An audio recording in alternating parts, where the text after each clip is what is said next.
All right, so hi everybody. This is a book review. Finally, I was going to do Crescent City, but stuff happened and that didn't end up happening. And I really want to get this book review out, so I am sorry I do not have art to go alongside with the review like I would normally like, but I literally during a stream, I was ending it, I had a muscle spasm, and I was like, nope, too much pain to do anything. I'm gonna sit here and read. And I could not put the book down when I got to a certain point in it. So I ended up finishing Horrid by Leo Kettering. I'll have the cover and the author's name on screen here. And first of all, hi.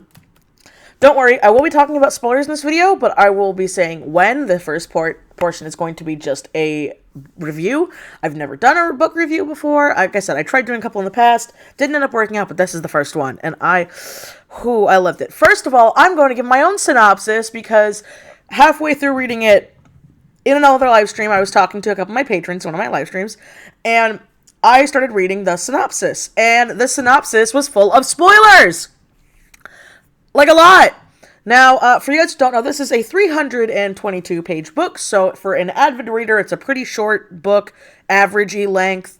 But there's a spoiler in the synopsis that I was literally around page 200 and I still hadn't gotten to yet.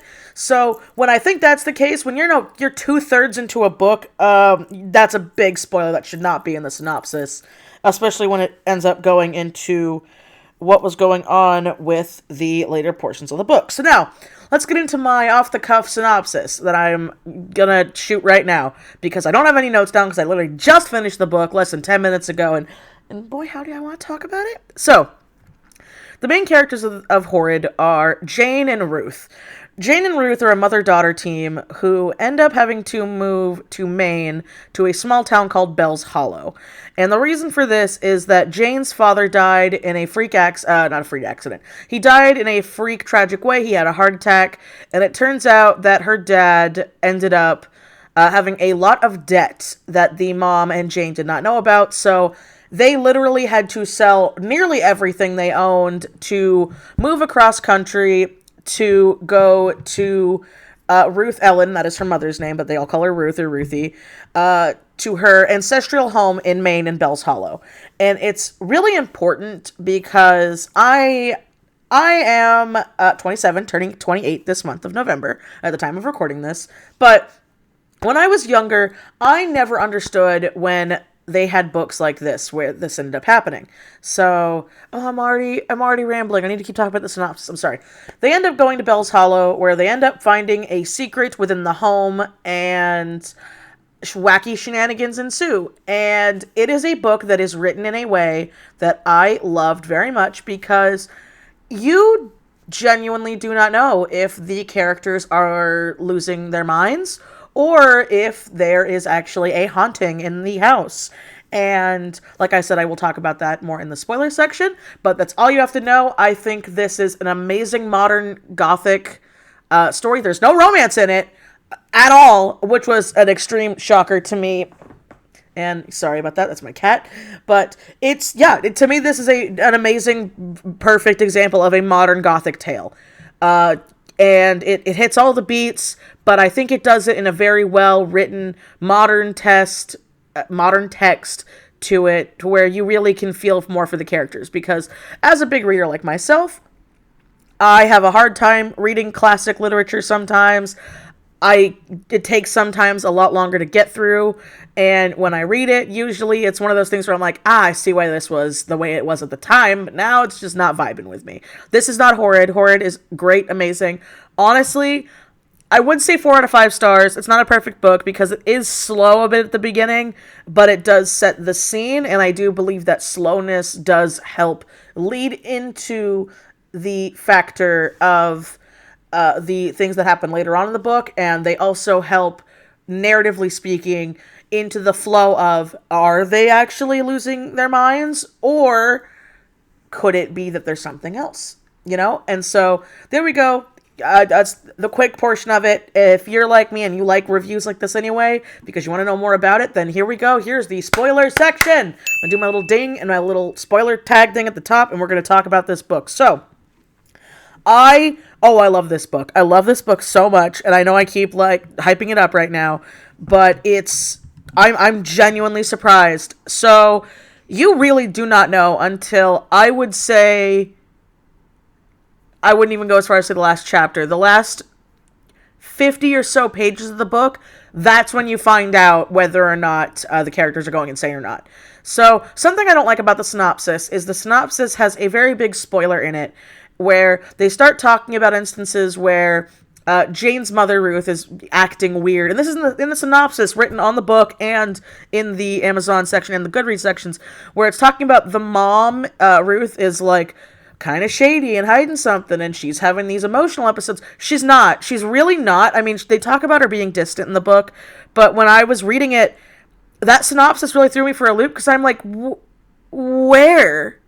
Like, yeah, she was a little sketchy, but her husband had just died.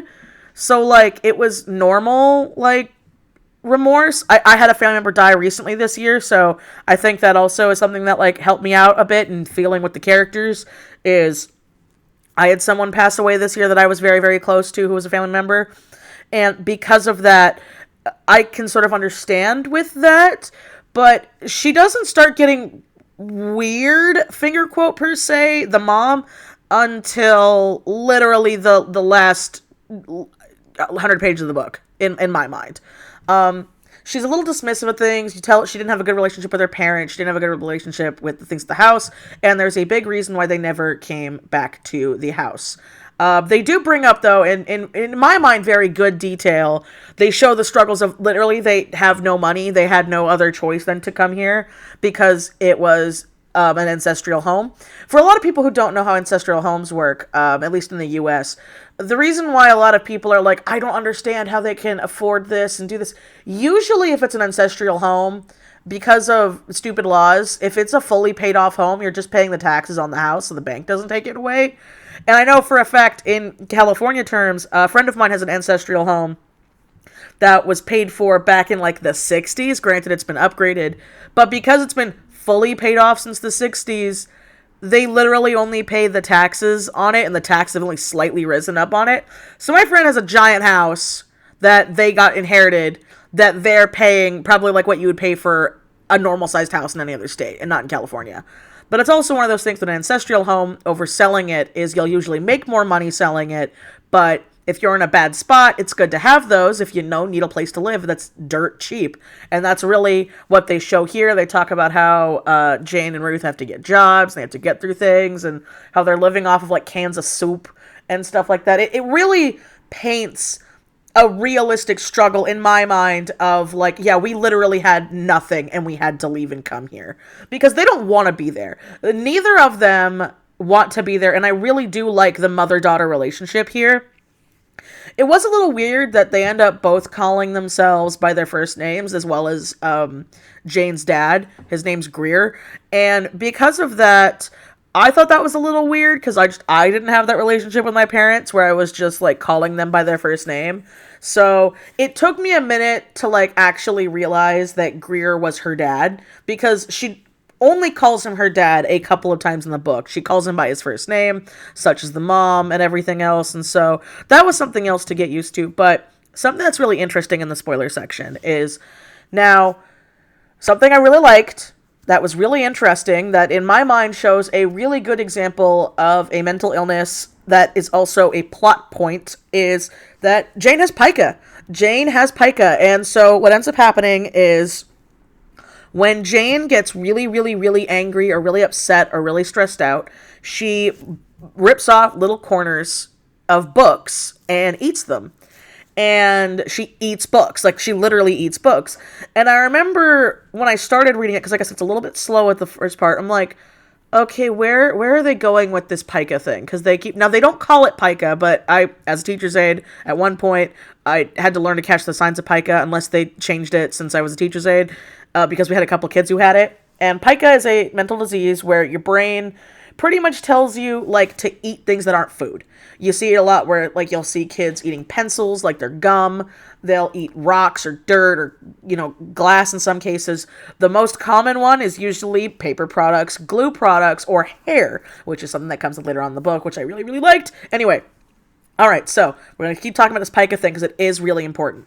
So it's used as also a stressor to Jane, which is something I really related to because I have things, I don't have pica, but there are certain things I do when I'm really mad that a lot of us do that I feel like we can really reflect on Jane. Now, again, Jane's a high schooler. I have not been in high school in a long time, but I really feel that. I feel those, like, man, there were things I had to do to, like, calm down if I had, like, a heat of rage moment. Because another thing that's interesting with Jane that I don't relate to, but you can get it, is she has an anger issue, a deep anger issue. She talks about it constantly where she has to, like, act nice. Now, I genuinely think Jane is a nice character. I don't think that she's a bad character, but what ends up happening is she ends up, having these issues, and you go through her childhood where she's talking about how she violently cut off a girl's hair once because she got really mad, and she would get into all these fights, and her dad and her mom have to teach her, like, you don't do that, like, don't do things like that. So that comes in later, though, because Jane starts having blackout moments, and the way they're written, I think, is, in my mind, ingenious. It's written so beautifully that you don't realize it's a blackout moment. So you literally feel what Jane is feeling. I've been a victim of gaslighting, so it's a lot like that, how it's written, in a sense, to where there are moments where, Jane's hanging out, talking with friends or something, and all of a sudden she'll have, like, a bunch of missed messages on her phone that she didn't know about. Or a bunch of she'll get, like, weird text messages back from people. And they're text messages that she herself starts freaking out about because she doesn't remember writing them. There are moments where, in my mind, a really good example of the is it mental or is it a haunting is there's roses. It's on the cover. It's mentioned throughout the entire book. Roses are very narratively important here. And so when Jane starts seeing these roses, she talks about how much she hates them. She hates the smell. She's always hated the smell. She doesn't like them. It's really weird that in, like, October in Maine, when it's, like, snowing out, there's, like, rose bushes still full in bloom, and she's just kind of just sick and tired of these roses, but she starts seeing them in places. She's seeing, like, instances where she's seeing things but other characters aren't, which is what I think is so great, is because you could have easily added to the haunting factor of it be like, whoa, why did you mess up your room? But her room's perfectly fine. But Jane blinks and it's now perfectly fine when her room was a disaster. And there's, like, rose petal and texts everywhere. Like actual words written in rose petals for her. And she's freaking out. But other people are like, hey, you okay? And then there's this thing going around in their small town where they talk about how, there's a rumor of the North Manor, and that it's, people go crazy when they live there, and it's like, we thought the Norths were all out of the town and stuff, and it's, whole big, like, very gothic, hidden thing there. So, let's get more into it, right? So, while we're doing this mystery, and while Jane and Ruth are looking through the house and trying to understand things, what ends up happening is, hold on, Banks!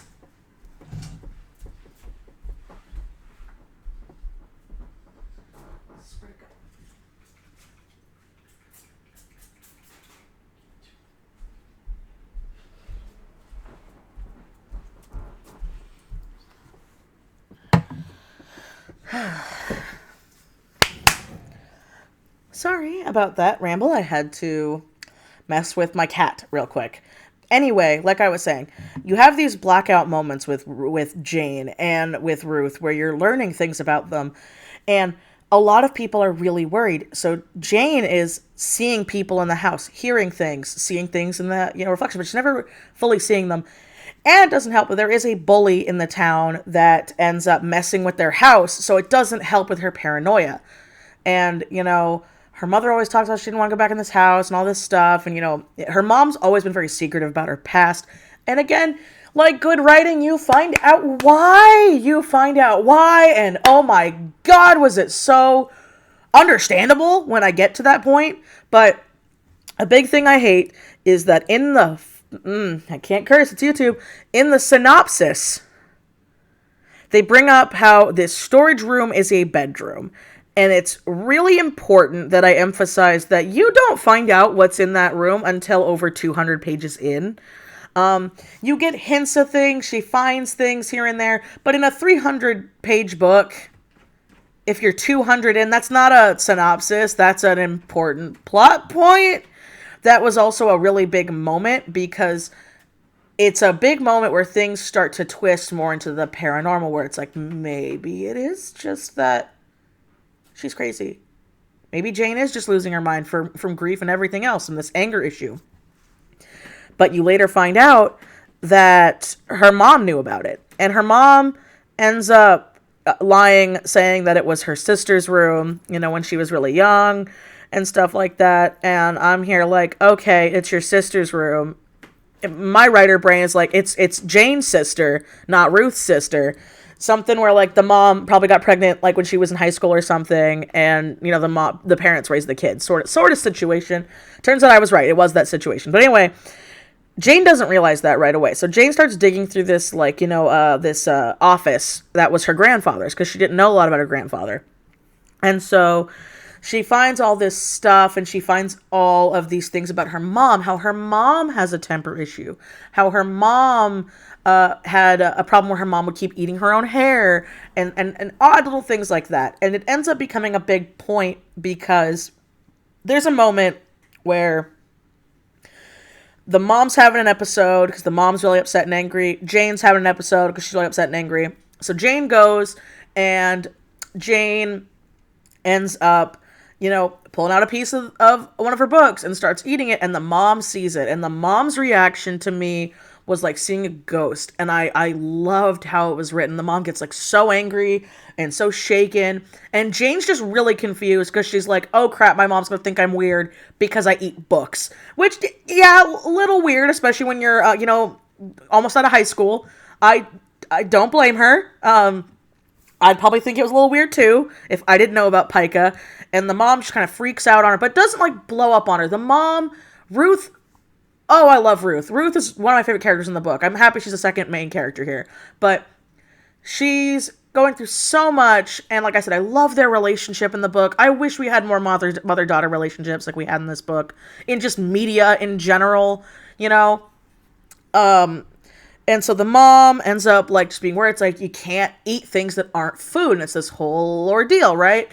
So you find out later on that, like I said, for the spoiler, because we're in the spoiler talk section, that Jane's little sister died when she was 8, because, when Jane finds the bedroom and all this stuff, it's like the clothes are still there, and it's kind of a given. It's something I like about Jane, because Jane's also a big book fan, where it's like, oh yeah, of course a kid died here, because no one like entombs a room like this if the kid didn't die. That's just kind of how storytelling and people process grief. That is a thing that happens.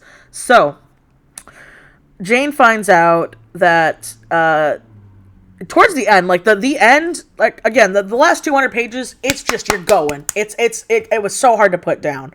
So Jane tries now discovering the like mystery of what really happened, what's going on, how her finger quote aunt died, and then when she finds out it's her sister, how her sister died.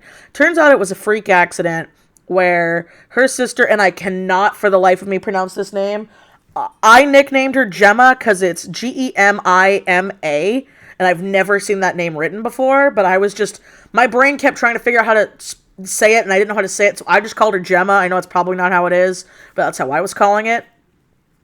And so when she looks more into how Gemma died, she finds out that like it's one of those things that was like the whole town knew, because it was a small town. They constantly talk about how small this town is, and the whole town knew that this girl Gemma died in a freak accident where she ended up getting buried alive.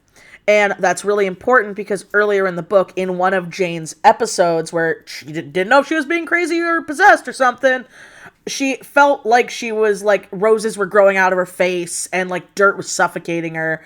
And it was just, I love it. I thought it was good poetic writing. It was great. I can't talk it up enough, okay? And so, and I'm not seeing any booktubers talking about it, and I'm just like, well, fine, I'll talk about it, because I think this book is great. Anyway, so, you know, you find out this happened, and then Jane starts, like, realizing, like, oh my god, because Jane had no idea when that stuff was happening. So Jane starts freaking out, but also wants to know more. So Jane's really mad and upset at her mom, because her mom, you know, was lying to her that it was her sister and all this stuff, and so she ends up going home, and the mom is there, and the mom's like really upset, and she's like, why are you upset? Why are you here? And then she looks at her phone, and it's one of those things where she, like, finger quoted a blackout moment. And there's this long text message she sent her mom saying she hated her mom, she hated her, she knew everything now, and that, like, her mom never wanted her as in Jane, you know, and it was just like her mom just wanted Gemma back and all this other stuff. And the mom, I felt for Ruth so hard in this page. She wasn't, like, crying and hysterical and angry. She was just so brokenhearted. And Jane was like, I didn't write that. I would never write that. And she's like, but I want to know the truth. And they have this moment. Again, there's no tears. There's no there's no shouting. There's no stuff breaking. There's no, like, cinematic blah, blah, blah. They just talk about it. And it was so heartbreaking just hearing about it. And Ruth talks about how her mom was always, Ruth's mom's the grandmother. Ruth's mom was always really upset that Ruth was never a boy, and that Ruth wasn't the perfect little doll that her mom could have, which, again, when I was teacher's aide, I met parents like that, so I know those people still exist, even in the modern era. You think they shouldn't, but they do. Your kids are not dolls.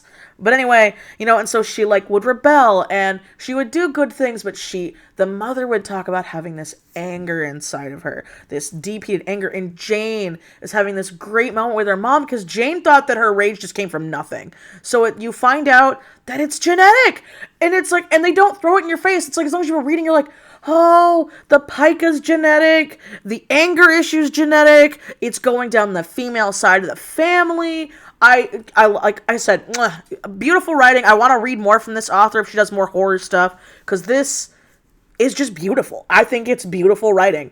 And so, again, is it perfect? No, it's, like I said, that slow chunk at the start did take me a bit to get into it, because I didn't read the synopsis, because I'm happy I didn't, because the synopsis had spoilers in it.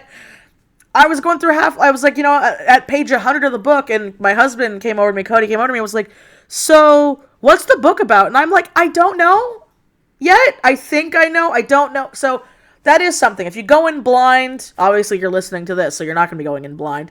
But it does take a little bit to, you know, kick off to where you're figuring out if it's the insane or not trope. But thinking about it now, I still like that it was slower. I do like that, because when it comes in, it's like a gradual burn. To me, it's a lot like, and people are going to think it's blasphemy, but it's a lot like how The Shining was written. So when Jack Torrance is going through his insanity, it's a slow build. So that's something I'm comparing it to. I'm not saying it's the modern Shining, so don't think of that, because I know people get up in arms about that. But that slow grope into insanity or paranoia is exactly how I felt like when I read The Shining. So when that's going on, the mom just talks about how she ended up getting pregnant at 16. And her mom, as in Ruth's mom, pulled her out of school, had her have tutors, made her give birth to the baby in the house. And there's this really, like, in my mind, it's a terrifying scene. It's a very psychologically damaging scene. So don't worry, there's no like rape or incest or anything like that. It's just mental abuse in my mind. Ruth says that she was told that the baby was going to be gone. Like, you know, when she gave birth, she'd be able to, like, go back to, like, school, blah, blah, blah. The baby would not be in the picture. And a nanny comes in with the baby the next day after giving birth in the house and just lifts up Ruth's shirt, lets the baby feed from Ruth, and then when the baby was done, just took the baby out. And, like, I don't know. To me, that's horrific. That's like a horrific mental image. If I was 16 and pregnant with a kid I didn't want, I was told, like, the kid wasn't going to be around anymore, and I wake up the next day because she even talks about feeling sad, but she's like, I know she's doing it. But then the door just opens. No one acknowledges you. Just lifts up your shirt, gives the baby the titty like you're literally a bottle and not a person, and then leaves. And she talks about how, Ruth's mom was all of a sudden nicer to her, but like she raised Gemma. Ruth didn't really raise her. They still stayed in the house, and it was just this weird dynamic. And like Gemma would be able to, would wear the dresses, wear the laces, do the little living doll thing. When this is a modern day tale, so 20 years ago, that was in the early 2000s, the late 90s is when that was taking place. So that's another thing to be like really weird about. It's like, yeah, it's Maine, but I'm pretty sure people in Maine dressed like the 90s and early 2000s. So that's something else I really like they kept bringing up, is the modern era to it adds to the narrative. It adds to it, and I think it's great. So anyway, the mom goes into detail about this, and the mom talks about how, like, Gemma had tutors too, and she had some friends, and she was playing with some friends, and she died on Halloween in a freak accident. And what happened was they were getting rose bushes put in, and she ended up falling in a hole, and she like tried to get herself out, and she ended up suffocating, and that's how Gemma died. And once the funeral was done, Ruth just packed up her stuff and left. And it was another moment in why I love Ruth and Jane's relationship was while Ruth is telling her this story, and while Ruth is going into detail about this, she talks about, like, and when I came to California and I saw the ocean for the first time, I just like went into the ocean and I cried because I missed Gemma, but at the same time I felt so free. And it was like something that ate me up inside, that I felt free about, my daughter dying, when it was a daughter she never wanted and never really got to raise. It was, and I think that's a deeper topic I wish more people would talk about, because a lot of women, are pretty much brought up and we're told in media that it's like, oh yeah, you have to, if your child dies, you can't feel relieved, and stuff like that, because it's dark and messed up, and especially in a situation like that, like she didn't want her daughter to die, and that's like something that ate her up inside. And then when she met Greer, Jane's dad, she fell in love, and years later when she was old enough to have a kid, she ended up having Jane. And it's one of those things that I was just like, my heart, me too, Binks. If you heard that cat meow, me too, Binks. But you're hearing this story, and she's like, but I never want you to think that I never loved you. And Jane's like, no, of course I love you. I don't know why I sent that, because she didn't send the text message. And, her mom's like, can we just talk about this in the morning? And Jane's like, yeah, I'd love to. And they have this like sweet little like bonding thing. And then Jane goes upstairs and goes to bed. And I'm surprised, but that's the last of not Jane, Ruth. Ruth, the mom, goes upstairs and goes to bed. And I was surprised it's the last to see of Ruth for the rest of the book, because everything else happens this one bloody night. And oh my gosh, all of a sudden, so Jane's taking in the story, she's taking this all in. And then she sees Gemma, and Gemma's just there. And I'm like, ooh, okay, is it insanity, or is it because like I said, I still wasn't sure. I'm pretty sure, at that point I was pretty sure it was haunting, but like, she's going through things, and but something that I thought was really neat is there's stuff that Gemma knows that Ruth doesn't know, and that Jane doesn't know. So it's in that moment that, Gemma and Jane are having this like conversation, they're bonding, and what do you know, some punks end up breaking into the house. They start breaking into the house in the night, and that's just kind of it for Jane. And Jane kind of just has like, she's like, nope, that's it. And she doesn't end up doing anything, but one of the guys ends up leaving, which, you know what, you go, douchebag boyfriend number 9, I forget your name, but that's literally kind of what he was to the person that was breaking in, where, it's like, he's just like, nope, haunted, I'm out, bye, and he just leaves, and then it's left with this other person. And when you're there, and they're having these conversations, all of a sudden stuff starts happening, and the person that is there,